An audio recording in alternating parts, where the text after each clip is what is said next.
നമസ്കാരം. Tarot spiritual ഹീലിംഗിലേക്ക് എല്ലാവർക്കും സ്വാഗതം. അപ്പൊ നമ്മൾ ഇന്ന് നോക്കാനായിട്ട് പോകുന്നത് നിങ്ങളുടെ പേഴ്സൺ നിങ്ങൾക്ക് ഈ ഒരു റിലേഷൻഷിപ്പിൽ അവർ നിങ്ങൾക്ക് കമ്മിറ്റ്മെന്റ് തരാൻ ആഗ്രഹിക്കുന്നുണ്ടോ, അവര് അങ്ങനെ ഒരു എന്താ പറയുക ഡിസിഷൻ അവരെടുക്കോ എന്നുള്ളതാണ്. അപ്പോൾ അവരുടെ മനസ്സിൽ നിങ്ങൾക്ക് കമ്മിറ്റ്മെന്റ് തരണം എന്ന് ആഗ്രഹമുണ്ടോ എന്നാണ് നോക്കുന്നത്. രണ്ട് പൈൽ വെച്ചിട്ടുണ്ട്. അപ്പോൾ ഫസ്റ്റ് പൈൽ ഇതാണ്, സെക്കൻഡ് പൈൽ ഇതാണ് കേട്ടോ. അപ്പോൾ നിങ്ങൾ മനസ്സിൽ നിങ്ങളുടെ പേഴ്സന്റെ ഫേസ് മനസ്സിലോട്ട് കൊണ്ടുവന്ന് ഒരു പൈല് സെലക്ട് ചെയ്യാം. അപ്പോൾ നമുക്ക് കാർഡ്സ് എടുക്കാം. എന്നിട്ട് ആദ്യം ഫസ്റ്റ് പൈല് നോക്കാം, എന്നിട്ട് സെക്കൻഡ് പൈല് നോക്കാം.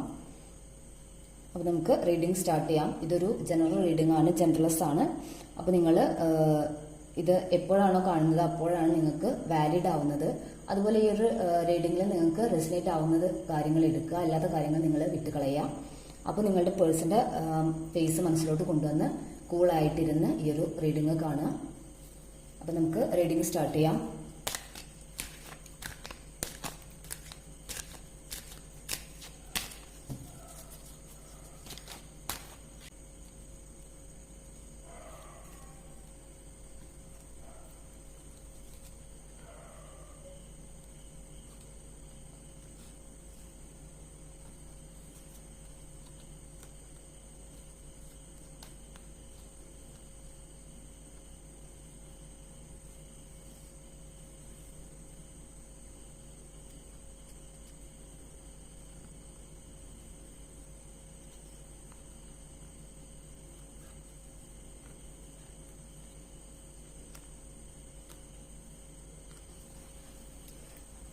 അപ്പോൾ നമുക്ക് ഫസ്റ്റ് പൈല് നോക്കാം. ഈ ഒരു പൈല് സെലക്ട് ചെയ്തവർക്ക് ഉള്ള റീഡിംഗ് ഫസ്റ്റ് നോക്കാം.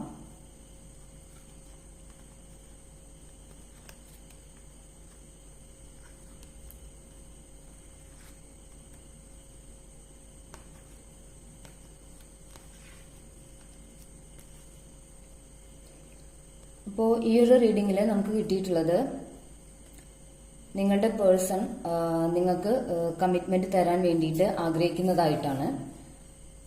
അതായത് നിങ്ങളുടെ പേഴ്സണ് നിങ്ങളോട് വളരെ അധികം ഒരു അട്രാക്ഷൻ ഫീൽ ചെയ്യുന്നുണ്ട്. അതുപോലെ അവര് നിങ്ങളോട് അവരുടെ സ്നേഹം എക്സ്പ്രസ് ചെയ്യാൻ ആഗ്രഹിക്കുന്നുണ്ട്.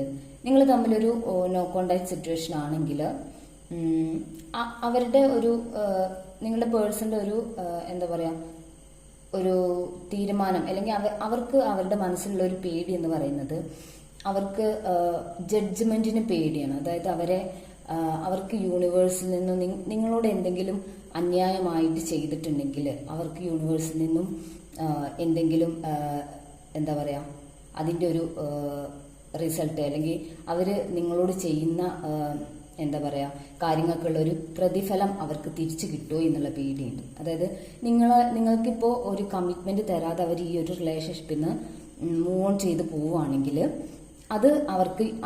അവർക്ക് പ്രതിഫലം കിട്ടും, അവരെ അത് നെഗറ്റീവായിട്ട് ബാധിക്കും എന്നുള്ളൊരു പേടി ഉള്ള ആളാണ് നിങ്ങളുടെ പേഴ്സൺ എന്നാണ് കാണുന്നത്. അപ്പൊ നിങ്ങൾ തമ്മിലൊരു നോ കോണ്ടാക്ട് സിറ്റുവേഷൻ ആണെങ്കിൽ പോലും അവര് നിങ്ങൾക്ക് കമ്മിറ്റ്മെന്റ് തരാൻ ആഗ്രഹിക്കുന്ന ഒരു വ്യക്തിയായിട്ടാണ് കാണുന്നത്. അതുപോലെ അവർ നിങ്ങളെ ഫാമിലി ആയിട്ട് ഒരു ഫാമിലി പേഴ്സൺ ആയിട്ട് നിങ്ങളെ അവരെ ലൈഫിലോട്ട് കൊണ്ടുവരണം എന്ന് അവർ ആഗ്രഹിക്കുന്നുണ്ട്. അപ്പോൾ അത് മാത്രമല്ല, അവർക്ക് നിങ്ങളോട് അട്രാക്ഷനും ഫീലിങ്സും ഒക്കെ ഉണ്ട് താനും. പക്ഷെ അവരിപ്പോൾ നിങ്ങളോട് ചിലപ്പോൾ അകന്ന് നിൽക്കുന്നുണ്ടെങ്കിൽ അതിന് കാരണം അവര് വളരെയധികം ഭാരം ചുമക്കുന്ന ഒരു അവസ്ഥയിലാണ്. അതായത് അവര് എന്താ പറയാ ബേർഡൻ, അവരുടെ ചുമലില് ചിലപ്പോൾ അവരുടെ ഫാമിലിയുടെ ഭാരമായിരിക്കാം, അല്ലെങ്കിൽ അവരെന്തെങ്കിലും ജോലി ചെയ്യുന്നുണ്ടെങ്കിൽ കരിയറിൽ അവർക്കുള്ള ബുദ്ധിമുട്ടായിരിക്കാം. അങ്ങനെയുള്ള കുറച്ച് സ്ട്രഗിൾസ് അവരുടെ ലൈഫിലുണ്ട്. അപ്പൊ അത് കാരണമായിരിക്കും ചിലപ്പോൾ അവര് നിങ്ങളോട് കോണ്ടാക്ട് ചെയ്യാതെ നിൽക്കുന്നുണ്ടാവുക. അപ്പോൾ അവരുടെ മനസ്സിൽ നിങ്ങൾക്ക് കമ്മിറ്റ്മെന്റ് തരണം എന്ന് ആഗ്രഹമുണ്ട്. എങ്ങനെ നിങ്ങളുടെ അടുത്തേക്ക് വരും എന്നുള്ള ഒരു കൺഫ്യൂഷൻ സ്റ്റേജും കാണുന്നുണ്ട്. അവർക്കൊരു ഡിസിഷൻ എടുക്കാൻ പറ്റാത്തൊരവസ്ഥ അവരുടെ ലൈഫിൽ കാണുന്നുണ്ട്. അത് ചിലപ്പോൾ അവരുടെ ഫാമിലി ചിലപ്പോൾ ഈ ഒരു റിലേഷന് എതിരായിരിക്കാം, അല്ലെങ്കിൽ അവരുടെ കരിയറിലുള്ള കുറച്ച് സ്ട്രഗിൾസ് കാരണം അവർക്ക് ഈ ഒരു റിലേഷൻഷിപ്പിൽ കോൺസെൻട്രേറ്റ് ചെയ്ത് മുന്നോട്ട് പോകാൻ പറ്റാത്തത് കൊണ്ട് മാറി നിൽക്കുന്നതായിരിക്കാം. അങ്ങനെ ഒരു സിറ്റുവേഷൻ ആണ് ഇവിടെ കാണുന്നത്. അല്ലാതെ അവർക്ക് നിങ്ങളോട് ഇമോഷണൽ ഫീലിങ്സോ ഇഷ്ടമോ ഒന്നും ഇല്ലാഞ്ഞിട്ടല്ല. അവർക്ക് നിങ്ങൾക്ക് കമ്മിറ്റ്മെന്റ് തരണം എന്ന് ആഗ്രഹിക്കുന്ന വ്യക്തിയാണ്. അവർക്ക് യൂണിവേഴ്സിന്റെ ജഡ്ജ്മെന്റിനെ പേടിയുള്ള വ്യക്തിയാണ്.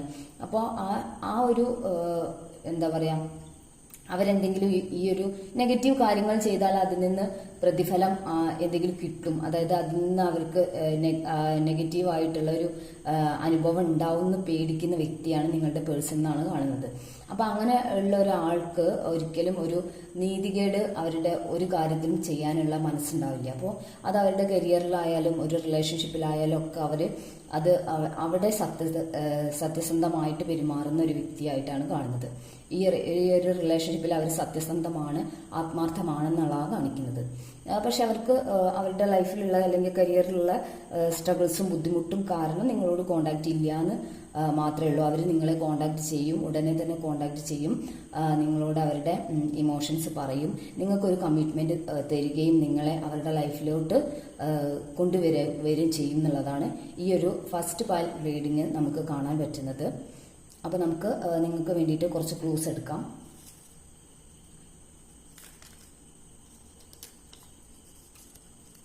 1988 ചോതി, Pooradam 1999, letter A, V,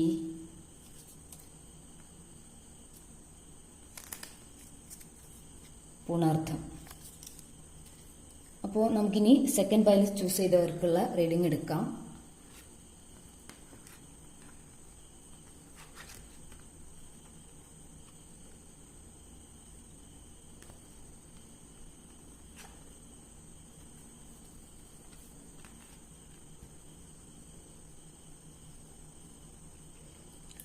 second pile choose ചെയ്തവർക്കുള്ള റീഡിങ്ങിൽ നമുക്ക് കാണാൻ പറ്റുന്നത് നിങ്ങളുടെ പേഴ്സൺ ഈ ഒരു റിലേഷൻഷിപ്പിൽ നിന്ന് അവർക്ക് ഈ ഒരു റിലേഷൻഷിപ്പിൽ വളരെയധികം വിഷമങ്ങൾ നേരിട്ടതായിട്ടാണ് കാണുന്നത്. അതായത് ഒരു മാനസികമായിട്ടുള്ള ഒരു വിഷമം അവർക്ക് ഈ ഒരു റിലേഷൻഷിപ്പിൽ നിന്ന് ഉണ്ടായിട്ടുണ്ട്.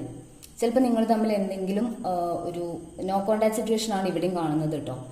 ചിലപ്പോൾ നിങ്ങൾ തമ്മിൽ എന്തെങ്കിലും ഒരു സംസാരമോ അല്ലെങ്കിൽ നിങ്ങൾ തമ്മിൽ എന്തെങ്കിലും വഴക്കോ ഒക്കെ ഉണ്ടായിട്ടുണ്ടെങ്കിൽ അതിൽ അവർക്ക് എന്തോ വിഷമങ്ങൾ ഈ ഒരു റിലേഷൻഷിപ്പിൽ നേരിട്ടിട്ടുണ്ട്. അപ്പോൾ അല്ലെങ്കിൽ ഇവരുടെ ഫാമിലി ഈ ഒരു റിലേഷൻഷിപ്പിൽ ഇവരുടെ ഫാമിലി ഇവരെ വളരെ ഇമോഷണലി ബുദ്ധിമുട്ടിക്കുന്നുണ്ട്. അതായത് ചിലപ്പോൾ നിങ്ങൾ തമ്മിൽ ദ ഹയറോഫന്റ് പറയുന്നത് അധികം റിലേഷൻഷിപ്പിൽ വരുമ്പോൾ ഒരു എന്താ പറയാ, ജാതി അല്ലെങ്കിൽ കാസ്റ്റ് അല്ലെങ്കിൽ മതം ഇത് വേറെ വേറെ ആയിരിക്കാം നിങ്ങൾ തമ്മിൽ. അപ്പോൾ അങ്ങനെയുള്ള ഒരു സിറ്റുവേഷൻ ആവുമ്പോൾ അവരുടെ ഫാമിലി ഒരു റിലേഷൻഷിപ്പിനെ അംഗീകരിക്കില്ല എന്നുള്ളൊരു പ്രശ്നം അവർക്ക് വല്ലാണ്ട് ഉണ്ട്. അതായത് അത് കാരണം അവർ വളരെ വീക്കായി ഇമോഷണലി ഈ ഒരു റിലേഷൻഷിപ്പിൽ ഇനി തുടർന്നിട്ട് കാര്യമുണ്ടോ എന്നുള്ളൊരു ഡൗട്ടിലാണ് നിങ്ങളുടെ പേഴ്സൺ ഉള്ളത്. അതായത് അവരുടെ ഫാമിലി സമ്മതിക്കാതെ ഈ ഒരു റിലേഷൻഷിപ്പ് മുന്നോട്ട് കൊണ്ടുപോകാൻ അവർക്കൊരു ബുദ്ധിമുട്ടുള്ളതായിട്ട് ഫീൽ ചെയ്യുന്നത്. അപ്പോൾ അവർക്ക് ഈ ഒരു റിലേഷൻഷിപ്പിൽ നിന്ന് അവർ മൂവ് ഓൺ ചെയ്യണോ വേണ്ടോ എന്നുള്ളൊരു ഡൗട്ട് ഉണ്ട്. എന്നാൽ അവർക്ക് നിങ്ങളോട് കമ്മ്യൂണിക്കേറ്റ് ചെയ്യണം, ഈ റിലേഷൻഷിപ്പിൽ നിങ്ങളുടെ അടുത്തേക്ക് വരണം, നിങ്ങൾക്ക് കമ്മിറ്റ്മെന്റ് തരണം എന്നുള്ള ആഗ്രഹമുണ്ട്. ഈ രണ്ട് സിറ്റുവേഷനിലാണ് നിങ്ങളുടെ പേഴ്സൺ ഉള്ളത്. അതുപോലെ അവർ അന്വേഷിക്കുകയാണ് എന്താണ് ഞാൻ ഈ ഒരു റിലേഷൻഷിപ്പിൽ ഇനി ചെയ്യേണ്ടത് എന്നുള്ള ഒരു ചിന്തയിലും അന്വേഷണത്തിലാണ്. അതായത് രണ്ട് റിലീജിയൻ ആയത് കാരണം അവരുടെ ഫ്രണ്ട്സിനോടോ അല്ലെങ്കിൽ ആരോടെങ്കിലും അവർക്ക് അറിയുന്ന ആരോടെങ്കിലും ഇതേപ്പറ്റി സംസാരിക്കുന്നുണ്ടാവാം. അപ്പോൾ ഈ ഒരു രണ്ട് ഫാമിലിയെ ഒന്നിച്ച് കൊണ്ടുപോകാൻ എന്ത് ചെയ്യാം എന്നുള്ളതൊക്കെ അവർ അതിനുള്ള വഴികളൊക്കെ അവർ തേടുന്നുണ്ടാവാം. അപ്പോൾ അങ്ങനെയുള്ളൊരു സിറ്റുവേഷനിലാണ് നിങ്ങളുടെ പേഴ്സൺ ഉള്ളത്. അപ്പോൾ അവർ ഈ ഒരു റിലേഷൻഷിപ്പിൽ ഈ ഒരു ഫീലിങ്സിൽ കൺഫ്യൂസ്ഡ് ആണ്. അതായത് എന്ത് ചെയ്യണം എന്നറിയാത്തൊരു കൺഫ്യൂഷൻ സ്റ്റേജ് ആണ് ഇവിടെ കാണുന്നത്. പക്ഷെ എല്ലാത്തിൻ്റെ എൻഡ് ഓഫ് ദ ഡേ എല്ലാം റെഡി ആവും, ഈ ഒരു സിറ്റുവേഷൻ മാറി വരും എന്നുള്ളതാണ് ഇവിടെ കാണുന്നത് കേട്ടോ. അപ്പോൾ എന്തൊക്കെ സ്ട്രഗിൾസിലൂടെ എന്തൊക്കെ പ്രശ്നങ്ങളിലൂടെ നിങ്ങളുടെ പേഴ്സൺ പോകുന്നുണ്ടെങ്കിലും അവസാനം ഈ ഒരു റിലേഷൻഷിപ്പിൽ നല്ലൊരു മാറ്റം വരും എന്നാണ് കാണുന്നത്. അപ്പോൾ നിങ്ങളുടെ പേഴ്സണ് നിങ്ങൾക്ക് കമ്മിറ്റ്മെന്റ് തരണമെന്ന് ആഗ്രഹം ഉണ്ടെങ്കിലും അവർക്ക് പ്രാക്ടിക്കലായിട്ട് അത് മുന്നോട്ട് കൊണ്ടുപോകാൻ പറ്റുന്നില്ല എന്നുള്ളതാണ് കാണിക്കുന്നത്. അതായത് ഈ ഒരു റിലീജിയൻ വേറെ ആയത് കാരണമുള്ള ബുദ്ധിമുട്ട് അവർക്കുണ്ട്, അല്ലെങ്കിൽ റിലീജിയൻ വേറെ ആയത് കാരണമുള്ളതാണ് ഇവിടെ കാണിക്കുന്നത് കേട്ടോ. അങ്ങനെയുള്ള ആളുകളായിരിക്കും കൂടുതൽ ഈ റീഡിങ് കാണുന്നുണ്ടായിരിക്കാം. അപ്പോൾ അങ്ങനെ ഒരു ബുദ്ധിമുട്ടുണ്ട്, അല്ലെങ്കിൽ അവരുടെ ഫാമിലി എന്തോ ഒരു തടസ്സം അവർക്ക് ഈ ഒരു റിലേഷൻഷിപ്പ് മുമ്പോട്ട് കൊണ്ടുപോകാൻ സമ്മതിക്കുന്നില്ല എന്നാണ് കാണിക്കുന്നത്. അപ്പോൾ ആ ഒരു പ്രോബ്ലം സോൾവ് ചെയ്താൽ മാത്രമേ അവർക്ക് നിങ്ങൾക്കൊരു കമ്മിറ്റ്മെന്റ് തരാൻ വേണ്ടിയിട്ട് പറ്റൂ. അപ്പോൾ അങ്ങനെ ഒരു സെനാരിയാണ് ഇവിടെ കാണുന്നത്. അപ്പോൾ സെക്കൻഡ് പൈല് ചൂസ് ചെയ്തവർക്ക് അവരുടെ നിങ്ങളുടെ പേഴ്സന്റെ ഒരു എന്താ പറയാ, ഈ ഒരു പ്രോബ്ലം, ഈ ഒരു റിലേഷൻഷിപ്പ് മുൻപോട്ട് കൊണ്ടുപോകുന്നതിലുള്ള ഈ തടസ്സങ്ങൾ നീങ്ങി കിട്ടിയാൽ മാത്രമേ നിങ്ങളുടെ അടുത്തേക്ക് അവർക്ക് വരാൻ പറ്റുള്ളൂ എന്നുള്ളതാണ് കാണുന്നത്. നിങ്ങൾക്കൊരു കമ്മിറ്റ്മെന്റ് തരാനായിട്ടും അവർക്ക് പറ്റുള്ളൂ. അപ്പോൾ നിങ്ങൾ വെയിറ്റ് ചെയ്യുക. നിങ്ങളുടെ ഈ ഒരു സിറ്റുവേഷൻ മാറി നിങ്ങളുടെ പേഴ്സൺ നല്ല രീതിയിൽ നിങ്ങളുടെ അടുത്തേക്ക് വരുന്നതായിട്ട് മാനിഫെസ്റ്റ് ചെയ്യാം. അപ്പം നമുക്ക് കുറച്ച് ക്ലൂസ് എടുക്കാം.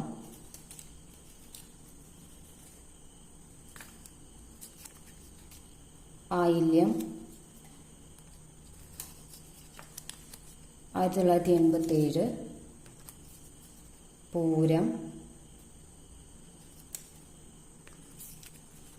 ലെറ്റർ എഫ്, പൂയം, മകം. അപ്പോൾ നിങ്ങൾക്ക് ഈ ഒരു റീഡിങ്ങിൽ റെസിനേറ്റ് ആവുന്ന കാര്യങ്ങൾ നിങ്ങൾ എടുക്കുക. അതുപോലെ നിങ്ങൾ ഈ ഒരു റീഡിങ്ങിൽ നല്ല കാര്യങ്ങൾ നിങ്ങൾ മാനിഫെസ്റ്റ് ചെയ്യാം, റീഡിങ് ക്ലെയിം ചെയ്യാം. അതുപോലെ ഈ ഒരു റീഡിങ് നിങ്ങൾക്ക് ഇഷ്ടമായെന്ന് വിചാരിക്കുന്നു. Thank you.